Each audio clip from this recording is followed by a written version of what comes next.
Olá, meus irmãos e irmãs, sejam bem-vindos ao canal Vinícius Siqueira. E se você ainda não é inscrito aqui no canal, se inscreva aqui no canal e não esqueça de ativar o sininho das notificações. Todos os dias são postados vídeos abençoados aqui no canal, para te abençoar. Vamos a mais uma palavra do Senhor. O jejum é uma abstenção voluntária e deliberada de alimentos, com o objetivo de se dedicar à oração. De um modo geral, no jejum, nos abstemos apenas dos alimentos sólidos, mas em algumas ocasiões nos abstemos de água também, por curto período de tempo. No Sermão do Monte, Jesus ensinou aos seus discípulos como o jejum deve ser observado. E nesse ensinamento, ele inclui também instruções sobre a finalidade do jejum. Nunca deveria ser feito para impressionar aos outros. Tudo indica que ele acreditava que os discípulos iriam jejuar, pois disse: quando jejuardes, e não se jejuardes. Ele próprio nos deu o exemplo. Jesus, cheio do Espírito Santo, voltou do Jordão e foi guiado pelo mesmo Espírito no deserto durante 40 dias, sendo tentado pelo diabo. Nada comeu naqueles dias, ao fim dos quais teve fome. Lucas 4, 1 e 2. Após esse jejum, Lucas registra que Jesus, no poder do Espírito, regressou para a Galiléia. Pelos versículos que eu acabei de citar, podemos deduzir que o fato de uma pessoa ter recebido a plenitude do Espírito Santo não quer dizer que necessariamente ela andará no poder do Espírito. Acredito que o meio pelo qual se obtém poder, principalmente poder em oração, é jejuar e orar. O ministério de Paulo também começou com jejum e oração. Ele testificou para a igreja de Corinto, que comprovava seu ministério por sua disciplina espiritual, nas vigílias, nos jejuns. 2 Coríntios 6, 5. Mas o apóstolo estava acostumado a jejuar e orar. Vigílias significa noites de oração. A igreja primitiva jejuava e orava em cultos públicos com o objetivo de saber a vontade de Deus. Lemos em Atos 13 como o Espírito Santo pôde dar orientações claras à igreja. Havia na igreja de Antioquia profetas e mestres: Barnabé, Simeão, por nome de Níger, Lúcio de Cirene, Manaém, Colasso de Herodes, o tetrarca, e Saulo. E servindo eles ao Senhor e jejuando, disse o Espírito Santo: separai-me agora, Barnabé e Saulo, para a obra a que os tenho chamado. Então, jejuando e orando, os despediram, e aqueles dois apóstolos, Barnabé e Paulo, fundaram novas igrejas, ensinaram aos crentes a mesma prática de jejuar e orar, que haviam aprendido em Antioquia. E tendo anunciado o evangelho naquela cidade e feito muitos discípulos, voltaram para Listra, e Icônio, e Antioquia, fortalecendo a alma dos discípulos, exortando-os a permanecer firmes na fé, e mostrando que através de muitas tribulações nos importa entrar no reino de Deus, e promovendo-lhes em cada igreja a eleição de presbíteros, depois de orar com jejuns, os encomendaram ao Senhor em quem haviam crido. Atos 14, 21 ao 23. Este verso mostra que o jejum e a oração eram elementos vitais para a obtenção de orientação do Espírito Santo, antes de se ordenarem os líderes da igreja. O jejum associado à oração predispunha a igreja primitiva para ter clareza de mente e espírito, a fim de estabelecer seus fundamentos. Mas jejum e oração não apenas favorecem a clareza de mente e espírito, trazendo até nós a voz do Espírito Santo e sua orientação. Eles são importantes também para obtermos vitórias nos campos espiritual e material. Nós vamos ver um exemplo disso no Antigo Testamento. Josafá, rei de Judá, recebeu a informação de que havia um exército inimigo que se agrupava para atacar seu país. Era um exército composto de homens de Moabe e Amon, que se aproximava das fronteiras de Judá. Nós que moramos na Coreia do Sul, sabemos o que é ver um exército entrincheirado junto à nossa fronteira. Em vez de entrar em luta, pois não tinham armamentos, o rei resolveu usar os recursos espirituais. Proclamou um jejum nacional.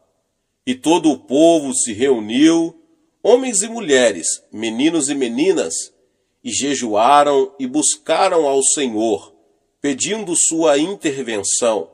E o resultado disso foi que Deus conquistou uma gloriosa vitória. O Senhor orientou o rei, mostrando-lhe como deveria lutar contra o inimigo. Tenho certeza de que nunca houve uma batalha como aquela. Josafá designou alguns homens para louvarem o Senhor diante do exército. Quando o inimigo viu aquilo, houve uma grande confusão em seu acampamento. Os homens puseram-se a lutar uns contra os outros. E os israelitas, depois, levaram 3 dias recolhendo os despojos da batalha, já que Deus lhes dera vitória, sem que precisassem recorrer aos armamentos. Isso está em 2 Crônicas 20. Quando começamos a jejuar, temos que assumir a atitude mental correta. Não podemos ver o jejum como uma autopunição, apesar de que, a princípio, nosso corpo possa reclamar.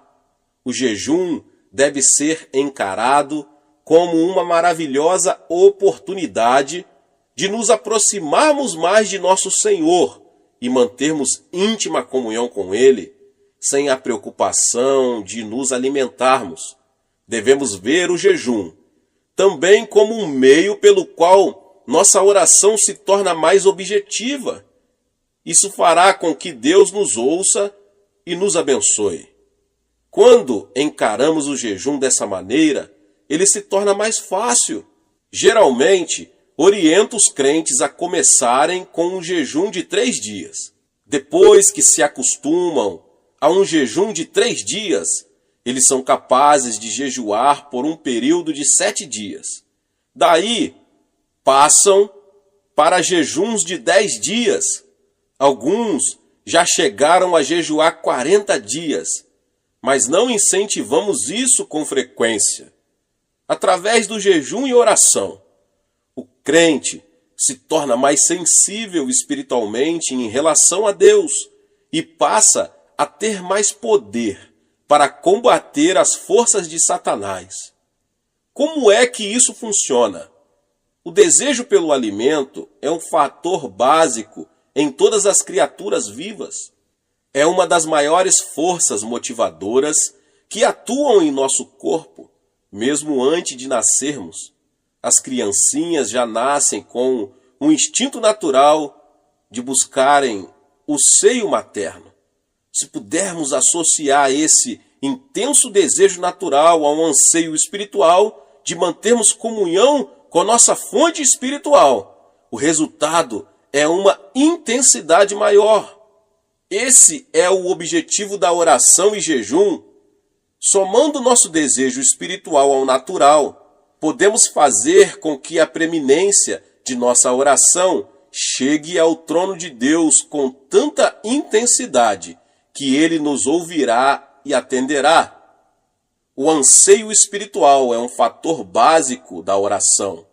Agrada-te do Senhor e ele satisfará os desejos do teu coração. Salmos 37:4. Por isso vos digo que tudo quanto em oração pedirdes, crede que recebestes, e será assim convosco. Marcos 11:24. Portanto, quanto mais forte for nosso anseio em relação a um pedido, mais eficiente será a nossa oração. Na minha experiência pessoal, não percebo nenhuma mudança significativa no organismo no primeiro dia de jejum. No segundo, porém, a fome aumenta bastante. No terceiro e quarto dias, o organismo já começa a exigir alimento. E aí começamos a sentir todos os efeitos físicos da abstinência. Após o quinto e o sexto dia, o organismo já se ajusta à nova circunstância e nos sentimos melhor. O que acontece é que o corpo passa a queimar as reservas de gordura que possui. Após o sétimo dia, a fome desaparece, embora o corpo já esteja bem mais fraco. Contudo, obtemos uma clareza de mente e uma liberdade em oração bastante incomum. Quando jejuamos, Deus vê nossa sinceridade em nos humilharmos voluntariamente e atende a ela. Na medida em que um indivíduo, cidade ou nação deliberadamente se humilham e afligem a alma, Deus libera sua misericórdia e graça. Como vemos em muitos exemplos do Antigo Testamento, Deus lutou pelo povo e Israel, sempre que este se humilhou diante dele. Satanás está sempre querendo nos atingir. Quando sucumbimos frente aos nossos desejos carnais, ele não pode vencer a barreira de proteção que é o sangue de Cristo, mas podemos dar-lhe acesso à nossa pessoa quando pecamos. Paulo diz que Satanás é o príncipe da potestade do ar, ou da atmosfera que circunda a terra. E na epístola de Judas lemos o seguinte: ora, estes da mesma sorte, quais sonhadores alucinados, não só contaminam a carne, como também rejeitam governo e difamam autoridades superiores. Contudo, o arcanjo Miguel, quando contendia com o diabo e disputava a respeito do corpo de Moisés, não se atreveu a proferir juízo infamatório contra ele. Pelo contrário, disse: o Senhor te repreenda. Estes, porém, quanto a tudo o que não entendem, difamam, e quanto a tudo o que compreendem por instinto natural, como brutos sem razão, até nessas coisas se corrompem. Judas capítulo 1, 8 ao 10. Os versos que eu acabei de citar revelam um fato muito significativo sobre nosso adversário, o diabo. Satanás é um príncipe com um poder considerável. E Judas diz também que ele não pode ser tratado levianamente, como alguns crentes costumam fazer. Embora seu poder sobre a propriedade divina tenha sido destruído, ele ainda é um oponente muito perigoso. Jesus afirmou o seguinte: porque aí vem o príncipe do mundo, e ele nada tem em mim. Em outras palavras, Satanás não encontrava em Jesus nenhum ponto de apoio a partir do qual pudesse lançar um ataque contra ele.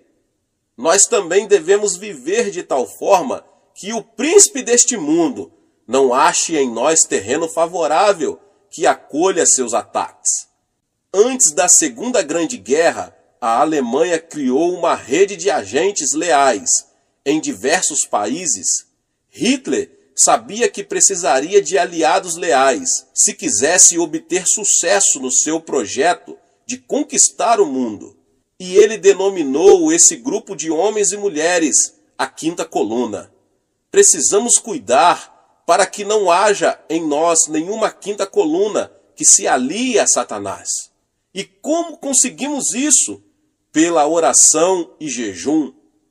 Pela oração e jejum, podemos concentrar o poder da oração, dirigindo-o contra nossas concupiscências, a cobiça da carne, a cobiça dos olhos e a soberba da vida.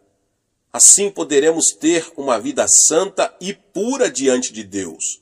Pela oração e jejum, podemos ver destruída essa cabeça de ponta de Satanás, a que me referi com a quinta coluna. Então, quando vier o príncipe deste mundo, não achará lugar em nós.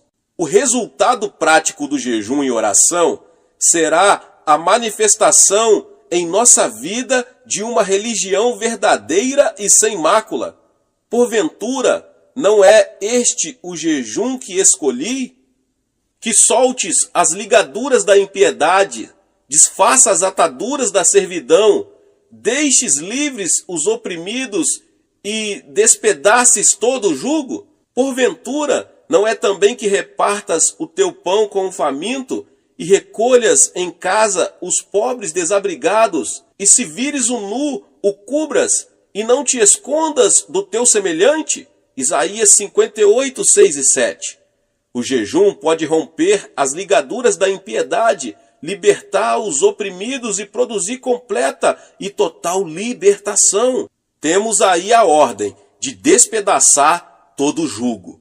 Quando vemos outros sob pesado jugo, ou nós mesmos nos sentimos subjugados, podemos desfazer o jugo com jejuns e orações, quer sejam problemas de saúde, de relacionamento na família ou nos negócios, eles podem ser removidos. Como eu já ensinei, já preguei, o Monte da Oração é um local dedicado ao jejum e à oração. Não tem por objetivo sanar os problemas apenas dos que ali se encontram.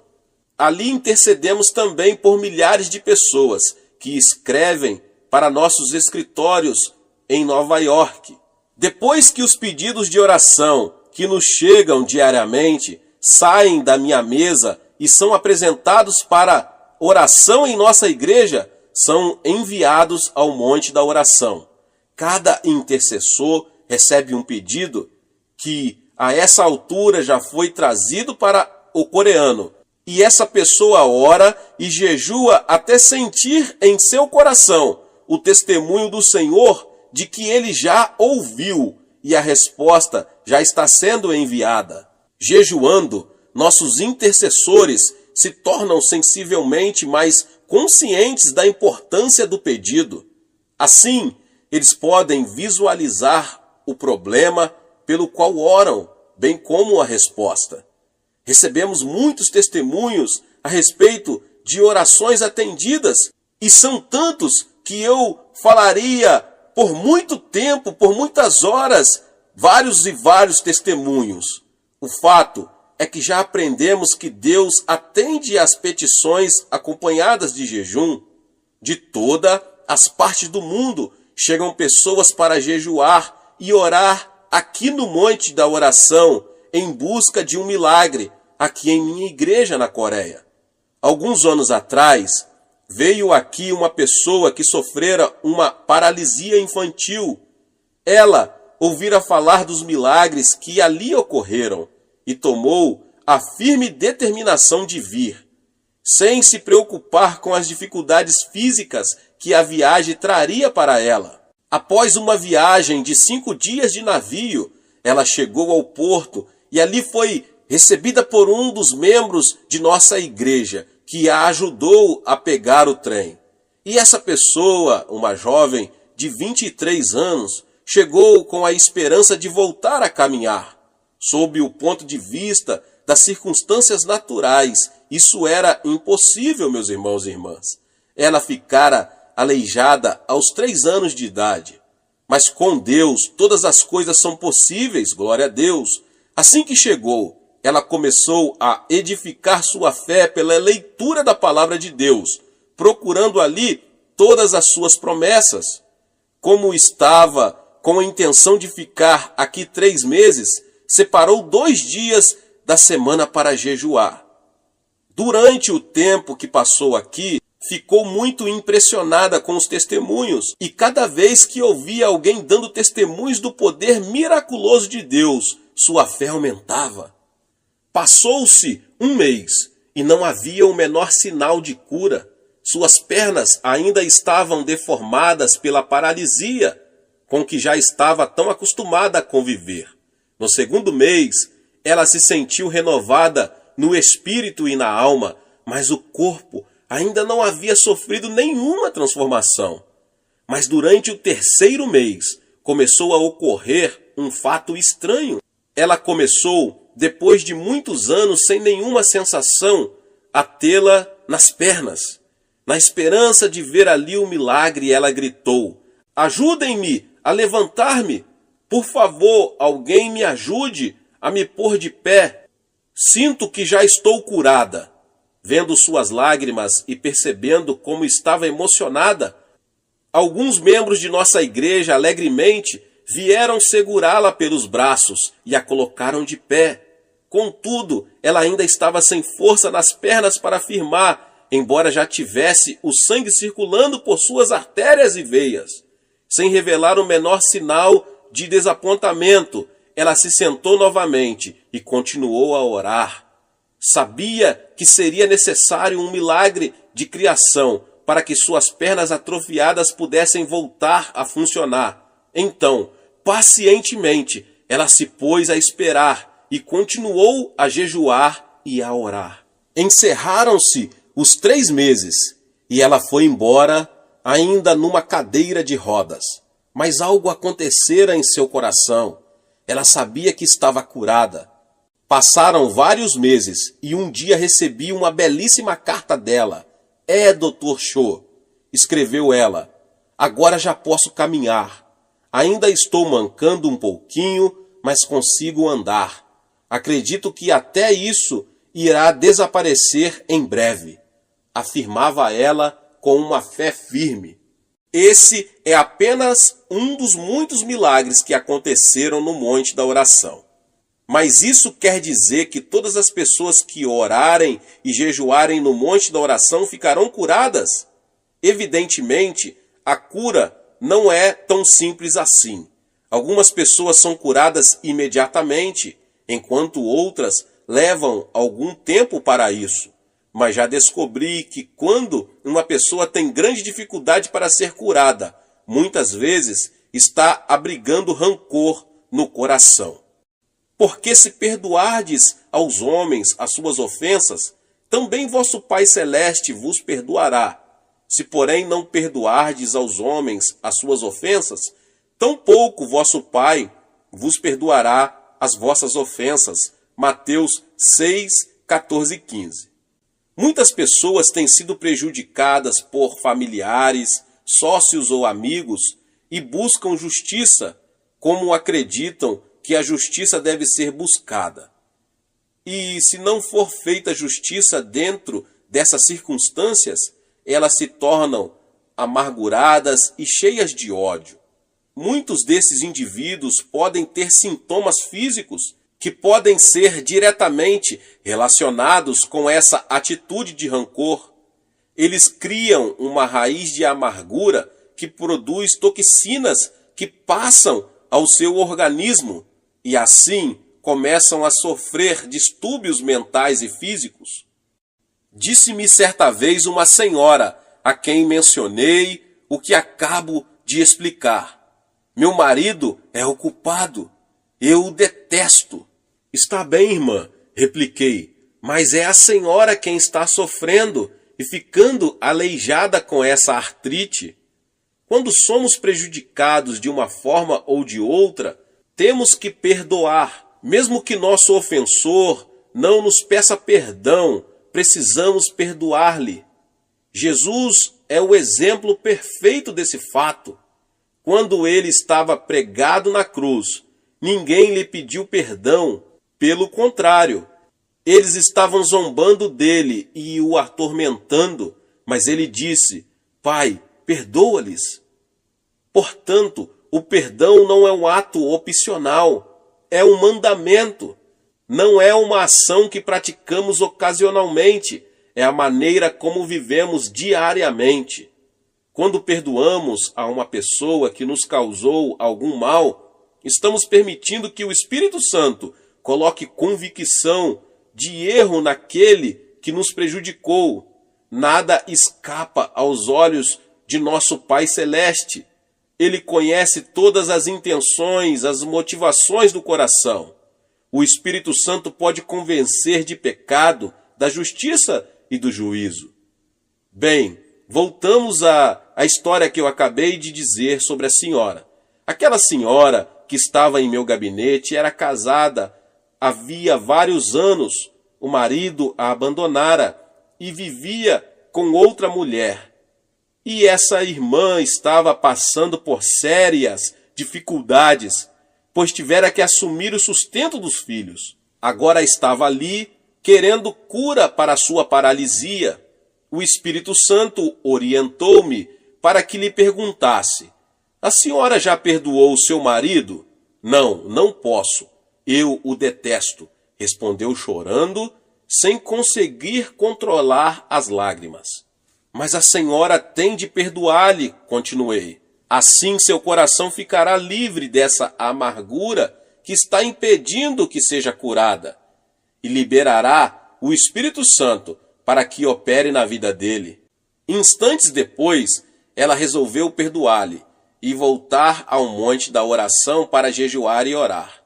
No domingo seguinte, após um de nossos cultos, ouvi alguém bater à minha porta. Convidei a pessoa para entrar e vi um homem de aparência muito séria, acompanhado de uma senhora. Pastor, disse ela, este é meu marido, por quem temos estado orando. A mulher mal conseguia conter as lágrimas ao virar-se para ele e dizer: conte ao pastor o que aconteceu. Pastor Cho, disse ele, será que Deus poderá perdoar-me? Sou um grande pecador. Em seguida, ele narrou o que se passara. Há uma semana comecei a ter uma profunda sensação de culpa quando estava em casa com outra mulher. Não conseguia suportar a pressão interior que sentia. De repente, comecei a pensar na minha esposa e filhos que abandonara, e não conseguindo me livrar do senso de culpa que sentia. Quando chegou o domingo, resolvi vir à igreja com a esperança de receber perdão e me sentir melhor. Ali, então, vi minha esposa sentada do outro lado do salão. Naquele momento, resolvi pedir perdão a ela e a Deus. Será que Deus poderá perdoar-me? Claro, Ele pode perdoar-lhe, respondi. Em seguida, orientei-o para fazer uma oração, e ele aceitou a Jesus como seu Senhor e Salvador. Que alegria maravilhosa ver aqueles dois novamente unidos em Cristo Jesus. Aquela mulher continuou a jejuar e a orar. E mais tarde pôde sair de sua cadeira de rodas completamente curada. Mas ela já fora curada interiormente por causa do perdão, antes mesmo de ser curada fisicamente pela cura divina. Não quero dizer com isso que todas as pessoas que estão aleijadas ou com algum empecilho estão sofrendo devido a problemas de rancor. Contudo, muitas poderiam ser curadas se apenas se dispusessem a aprender a perdoar. Se você que ouve essa palavra e tem dificuldade em perdoar alguém, não deixe que seu orgulho tome conta da situação e impeça que você obedeça a palavra de Deus. Tome logo a decisão de caminhar a segunda milha e abandone sua atitude de autoafirmação, perdoando aquela pessoa. Aí então, experimentará uma grande libertação e ficará livre das sensações de hostilidade para com o outro e se sentirá muito melhor. Deus resiste aos soberbos, mas concede graça aos humildes. Portanto, se percebe que não está gozando da graça de Deus com abundância em sua vida, pode ser que esteja se firmando mais em seu orgulho do que na graça do Senhor. O que você ganharia com isso? Apenas amargura, ressentimento e talvez enfermidade. A palavra de Deus diz em Tiago 5, 15, 16: E a oração da fé salvará o enfermo, e o Senhor o levantará. E se houver cometido pecados, ser-lhe-ão perdoados. Confessai, pois, os vossos pecados uns aos outros, e orai uns pelos outros, para serdes curados. Hoje em dia, os psicólogos, médicos e psiquiatras afirmam que a atitude mental de seus pacientes tem um peso muito grande na cura deles. Essa é a hora em que a igreja, o corpo de Jesus Cristo, deve ser curada. A atitude de Deus está explícita na terceira carta de João. Amado, acima de tudo faço votos por sua prosperidade e saúde, assim como é próspera a sua alma. O segredo para obter prosperidade espiritual e material está relacionado com a prosperidade da alma, obtida pelo perdão.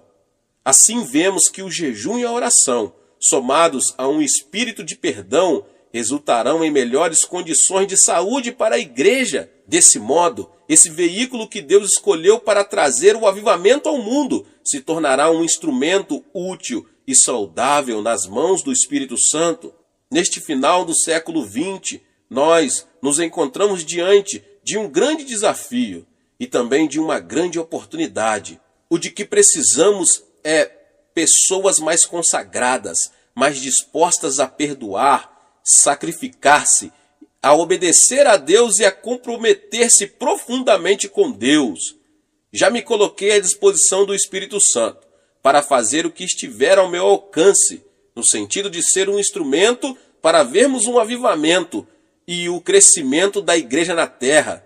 Você quer se colocar ao meu lado e assumir essa posição em Cristo Jesus? Glória a Deus! Aleluia! Você será tremendamente abençoado, e todos os que tiverem ao seu redor, sua cidade, sua igreja, sua família, serão também tremendamente abençoados pela sua decisão de buscar o Senhor. Aleluia. Deus abençoe sua vida.